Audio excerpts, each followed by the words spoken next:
स्वागत आहे तुमचं सुबोध जाधव इंग्लिश सोल्युशन या यूट्यूब चॅनलमध्ये। आज आपण या व्हिडिओमध्ये बघणार आहोत परफेक्ट फ्युचर टेन्स म्हणजे काय, त्याचे नियम काय आहेत, त्याचे सूत्र काय असतात वेगवेगळ्या प्रकारच्या टेन्सेसमध्ये, तर ते आज आपण काय करणार आहोत डिटेलमध्ये अभ्यासणार आहोत। म्हणजे हा व्हिडिओ तुम्ही बघितला आता तुम्हाला परफेक्ट फ्युचर टेन्स म्हणजे काय याची अडचण कायमस्वरूपी काय होणार आहे दूर होऊन जाईल। ओके, सर्वात महत्त्वाची गोष्ट की जे सर्व टेन्सेस आहेत 12ही त्याचे मी लिंक्स तुम्हाला डिस्क्रिप्शनमध्ये दिलेले आहेत, त्यामध्ये जाऊन तुम्ही 12ही टेन्स चांगल्या प्रकारे सखोल प्रकारे तुम्ही अभ्यासू शकता। म्हणजे 12 टेन्सेसचे तुम्ही व्हिडिओ बघितले तर तुम्हाला टेन्सचा जो हा फॅक्टर आहे तो कायमस्वरूपी काय होऊन जाईल तुमचा दूर होऊन जाईल। सर्वात महत्त्वाचं चॅनलला लाईक शेअर आणि सबस्क्राईब करायला विसरू नका। ओके, चला तर आता वेळ न गमावता सुरुवात करूया। परफेक्ट फ्युचर टेन्स म्हणजे काय, त्याचे सूत्र काय आहेत, त्याचे नियम काय आहेत, त्याचा वापर कुठे होतो हे समजून घ्यायला।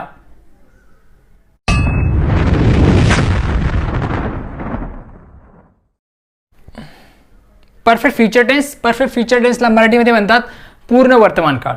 ओके, आता पूर्ण वर्तमान काळाचा हा कधी वापरला जातो हे आपण डिटेलमध्ये बघणार आहोत, परंतु थोडक्यात सांगतोय की फ्युचर परफेक्ट टेन्सचा वापर हा होत असतो एखादी क्रिया ज्यावेळेस एखादी क्रिया ज्यावेळेस भविष्यकाळामध्ये काय झाले असते पूर्ण झालेली असते, हे ज्यावेळेस आपल्याला दर्शवायचं असेल त्यावेळेस आपण काय करत असतो तर परफेक्ट फ्युचर टेन्स वापरत असतो। क्रिया एखादी ॲक्शन भविष्यकाळामध्ये पूर्ण झालेली असेल त्यावेळेस आपण काय करत असतो तर परफेक्ट फ्युचर टेन्सचा वापर करत असतो हे दर्शवण्यासाठी। तर नंबर 1चा पॉईंट आपण बघतोय अफर्मेटिव्ह सेंटेन्स। अफर्मेटिव्ह सेंटेन्स म्हणजे काय ते आता थोडंसं काय करूया समजून घेऊया। अफर्मेटिव्ह सेंटेन्स म्हणजे होकारार्थी वाक्य। मग परफेक्ट फ्युचर टेन्समध्ये अफर्मेटिव्ह सेंटेन्सचं स्ट्रक्चर काय आहे किंवा मग परफेक्ट फ्युचर टेन्सचं स्ट्रक्चर काय आहे, फॉर्म्युला काय आहे तो समजून घेऊया। तर बघा, वाक्याची सुरुवात कधी सब्जेक्ट होत असते, त्यानंतर शाल विल नंतर हॅव वापरणार आहोत आणि त्यानंतर असणारे क्रियापदाचं तिसरे रूप आणि शेवटी ऑब्जेक्ट हे असणार आहे अफर्मेटिव्ह सेंटेन्सचा फॉर्म्युला परफेक्ट फ्युचर टेन्सचा होकारार्थी फॉर्म्युला। आता एक्झाम्पल बघूया। They will have enjoyed the party, त्यांनी पार्टी एन्जॉय केलेली असेल किंवा त्यांनी पार्टीचा आनंद घेतलेला असेल। Okay, she will have finished her breakfast, तिने तिचा ब्रेकफास्ट पूर्ण संपवलेला असेल, म्हणजे त्या काळात ती क्रिया कंप्लीट झालेली असेल। भविष्यकाळामध्ये तिने तिचा ब्रेकफास्ट संपवलेला असेल। Okay, I shall have completed my report, मी माझा रिपोर्ट पूर्ण केलेला असेल। म्हणजे करायचा बाकी होता का, नाही तर तो केलेला असेल, भविष्यामध्ये ही गोष्ट होईल। म्हणजे ज्यावेळेस अशी गोष्ट असेल की आपल्याला सांगायचं असेल की भविष्यकाळामध्ये एखादी क्रिया पूर्ण झालेली असेल हे आपल्याला जेव्हा सांगायचं असेल त्यावेळेस आपण काय करतो तर परफेक्ट फ्युचर टेन्सचा वापर करत असतो। मी शाळेत पहिला आलेलो असेल, I shall have come first in the school. Example. Negative sentence म्हणजे नकारार्थी वाक्य। नकारार्थी वाक्याचं स्ट्रक्चर काय आहे, I plus shan't oblique won't. आता शांट कधी वापरतात, शांट म्हणजे काय थोडक्यात बघा, शांट म्हणजेच शाल नॉट आणि वोंट म्हणजेच विल नॉट। तुम्हाला सर्वांना माहिती आहे शालचा वापर कधी होतो, लक्षात घ्या, ज्याचं वाक्य सुरुवात आय आणि वीने होते त्याचं आपण शाल वापरतो। वाक्य सुरुवात आय आणि वीने झाली तर आपण शाल वापरणार आहोत आणि विल आपण कधी वापरणार आहोत इतर वेळेस, ही शी इट आहे की नाही, यू दे आणि नाऊनने जर सुरुवात झाली वाक्याची तर आपण काय वापरत असतो विल वापरत असतो, हे लक्षात असू द्या। ओके, शांट म्हणजे शाल नॉट, वोंट म्हणजे विल नॉट। सब्जेक्ट नंतर शांट, वोंट, हॅव, क्रियापद तिसरे रूप आणि शेवटी ऑब्जेक्ट हा असणार आहे निगेटिव्ह सेंटेन्सचा फॉर्म्युला। कशाचा, परफेक्ट फ्युचर टेन्सचा। एक्झाम्पल बघा, he won't have come here, तो इथे आलेला नसेल। म्हणजे क्रिया त्यावेळेस कंप्लीट तर व्हायचा विषयच नाही कारण तो आलेला नसेल। Sneha will not have applied for the post, स्नेहाने पोस्टसाठी अप्लाय केलेलं नसेल। She will not have cook food, त्याने जे अन्न आहे ते कुक केलेलं नसेल किंवा बनवलेलं नसेल।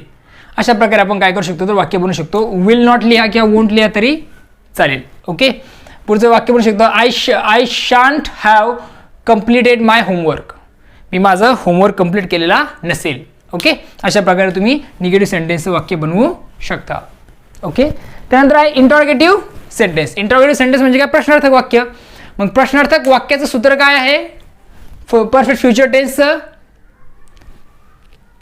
इंटरॉगेटिव्ह सेंटेन्स म्हणजे काय, प्रश्नार्थक वाक्य, त्याचं काय सूत्र येईल मग परफेक्ट फ्युचर टेन्समध्ये तर शाल ऑब्लिक विलने वाक्य सुरुवात करावं लागेल। त्यानंतर असेल सब्जेक्ट, हॅव V3 ऑब्जेक्ट आहे शेवटी क्वेश्चन मार्क.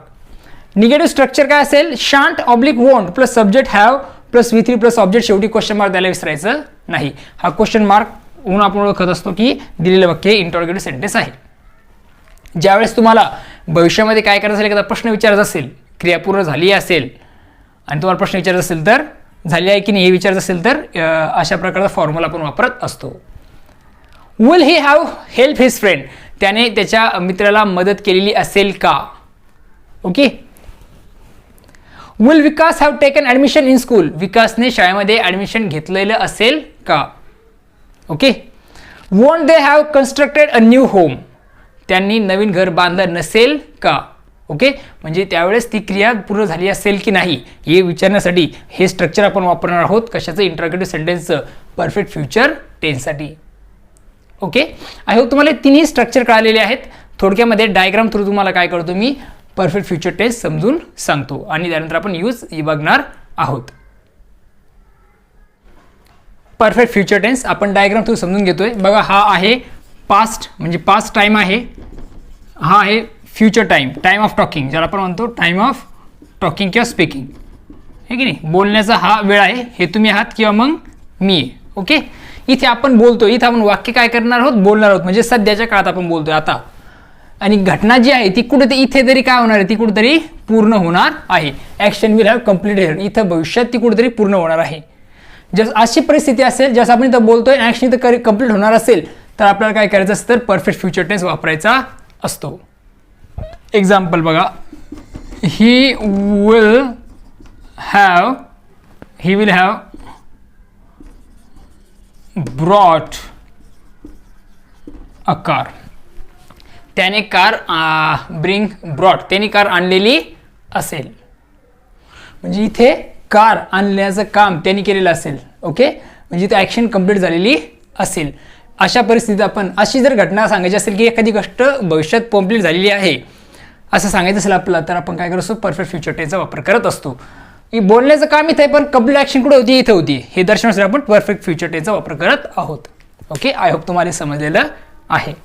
आता लक्षात घ्या, यूज नंबर 1, परफेक्ट फ्युचर टेन्सचा वापर होतो express the completion of action by a certain future time. ज्यावेळेस एखाद्या सर्टन फ्युचर टाईममध्ये एखादी ॲक्शन कंप्लीट होते ते दर्शवण्यासाठी आपण काय करतो, परफेक्ट फ्युचर टेन्सचा वापर करत असतो. Example, he will have come back by evening, तो संध्याकाळपर्यंत वापस आलेला असेल. Dhanush will have finished his work, Dhanushya त्याचं काम पूर्ण केलेलं असेल. ओके. अशा प्रकारे. त्यानंतर सीमा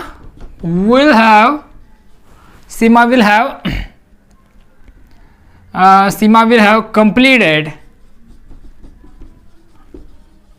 हर टास्क, सीमाने तिचं टास्क जे आहे ते पूर्ण केलेलं असेल. अशा प्रकारे तुम्ही काय करू शकता, परफेक्ट फ्युचर टेन्सचा वापर करू शकता. ओके. आय होप तुम्हाला परफेक्ट फ्युचर टेन्स म्हणजे काय, त्याचा वापर काय असतो हे समजलेलं आहे. सर्वात महत्त्वाची गोष्ट, चॅनलला लाईक, शेअर, सबस्क्राईब करा. डिस्क्रिप्शनमध्ये भेट देऊन सर्व टेन्सेसचा काय करा, तर चांगल्या प्रकारे अभ्यास करा आणि टेन्सचा जो प्रश्न आहे तो कायमस्वरूपी काय करून घ्या, तर सॉल्व्ह करून घ्या. चला तर पुन्हा भेटूया नवीन व्हिडिओमध्ये. बघत राहा सुबोध जाधव इंग्लिश सोल्युशन हे यूट्यूब चॅनल. तोपर्यंत थँक्यू अँड टेक केअर.